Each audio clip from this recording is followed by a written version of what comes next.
আলাইকুম, জাহান কিচেন থেকে স্বাগতম। রমজান যেহেতু গরমে সারাদিন রোজা রাখার পর ইফতারে যদি এরকম মন প্রাণ ঠান্ডা করার মতো জুড়ানোর মতো একটা শরবত বা ডেজার্ট রেসিপি থাকে তাহলে তো কোনো কথাই নেই।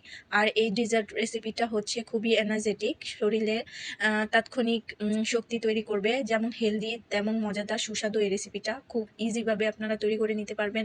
আপনাদের ঘরে থাকা সামান্য ইনগ্রেডিয়েন্টসের মাধ্যমে আপনারা এই রেসিপিটা খুব সহজেই তৈরি করে নিতে পারবেন। আর এটা খুবই মজাদার এবং সুস্বাদু হয়। আপনারা অবশ্যই একবার তৈরি করে খেয়ে দেখবেন। ইফতারের যদি এই রেসিপিটা থাকে তাহলে কোনো কথাই নেই। আমার বাসায় সবাই তো খুব পছন্দ করে, তাই আমি প্রায়ই বানিয়ে থাকি। আর এটা শরীরের জন্য খুব উপকার, যেহেতু ফ্রুট আছে বিভিন্ন রকমের, দুধ আছে, সাবুদানা খুবই শরীরের জন্য উপকার। তো আপনারা অবশ্যই এই রেসিপিটা তৈরি করবেন। আমি খুব অল্প ইনগ্রিডিয়েন্টসে তৈরি করেছি, চলুন দেখিয়ে নিচ্ছি। প্রথমে আমি চুলাতে একটা প্যানে 5 কাপের মতো দুধ অ্যাড করে নিয়েছি।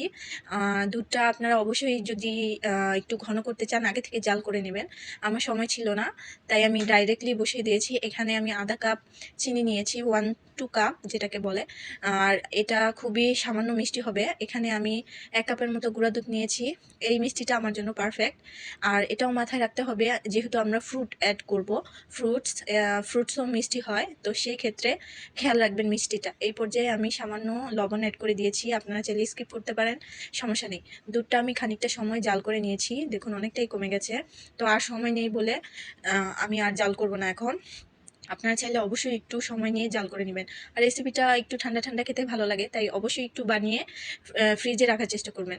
তো এই পর্যায়ে আমি দুধটাকে ঘন করে নিব। এখানে আমি 1 কাপ পানি নিয়েছি আর 1 টেবিল চামচ কর্নফ্লাওয়ার ভালো মতো গুলিয়ে নিচ্ছি।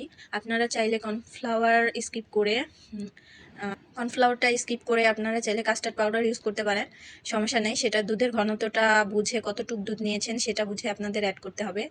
আমি দুধটা চালিয়ে নেব অনবরত, তা না হলে লেগে যাবে। আর কিছুটা সময় জাল করে নামিয়ে নেব, ঠান্ডা করে নেব।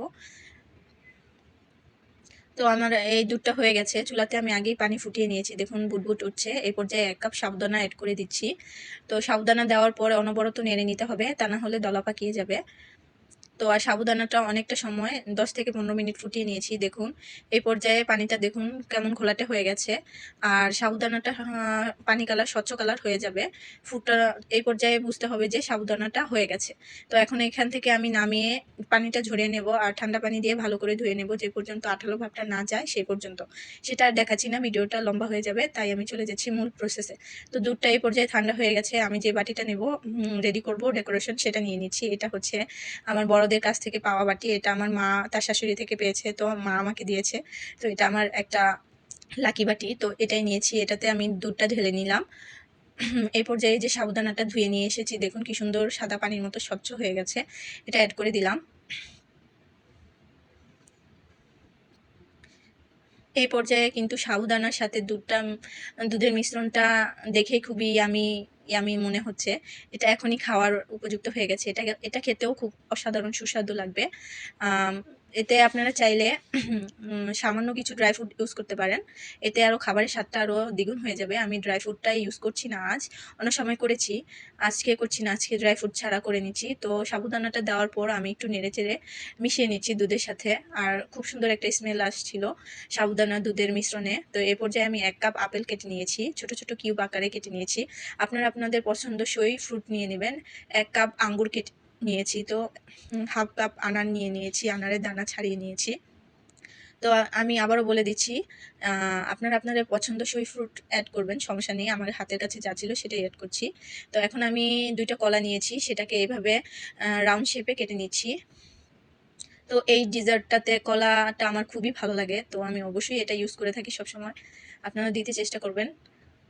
তো এই তো আমার ফুল ফাইনাল লুক কমপ্লিট। তো এখন আপনারা এই ডেজার্ট রেসিপিটা বানিয়ে ফ্রিজের নর্মাল চেম্বারে রেখে দিতে পারেন, কারণ এটা একটু ঠান্ডা ঠান্ডা খেতে অসাধারণ লাগে। আপনারা অবশ্যই এই ঝটপট এটা বানিয়ে নিতে পারবেন, আর যেমন সুস্বাদু হয় তেমন হেলদি এই রেসিপিটা তৈরি করে নিতে পারবেন। তো কার কার আমার এই রেসিপিটা ভালো লেগেছে অবশ্যই কমেন্টে জানাবেন। যারা নতুন দেখছেন অবশ্যই আমার চ্যানেলটাকে সাবস্ক্রাইব করে দিবেন, আর পাশে থাকা বেল আইকনটি অবশ্যই প্রেস করে দিবেন। আপনাদের কাছে একটা রিকোয়েস্ট এটাই, কারণ আপনারা যদি আমার ভিডিওতে একটা লাইক করেন তাহলে সেটা আমার অনেক বড় একটা সাফল্য। একটা কমেন্ট করলে আরও উৎসাহ পাই নতুন নতুন রেসিপি ভিডিও বানাতে। তো আপনার কাছে সবার কাছে এটাই রিকোয়েস্ট, অবশ্যই আমার পাশে থাকবেন। আর নতুন নতুন ভিডিও পেতে অবশ্যই চ্যানেলটাকে সাবস্ক্রাইব করে রাখবেন, ফুল ভিডিও দেখবেন, স্কিপ করবেন না।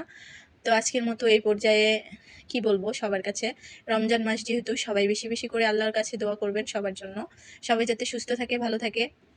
তো আমার রেসিপিটা ভালো লাগলে সবাই প্লিজ একটু লাইক কমেন্ট করে দিবেন, শেয়ার করে দিবেন। তো আজকের মতো এই পর্যায়ে বিদায় নিয়ে নিচ্ছি। আমার রেসিপিটা ভালো লাগলে কমেন্টে অবশ্যই জানাবেন। তো আজকে এই পর্যন্তই, আবারও বলছি আবার চলে আসবো নতুন কোনো রেসিপি নিয়ে, নতুন কোনো ভিডিও নিয়ে। তো এই পর্যন্তই, আল্লাহ হাফেজ।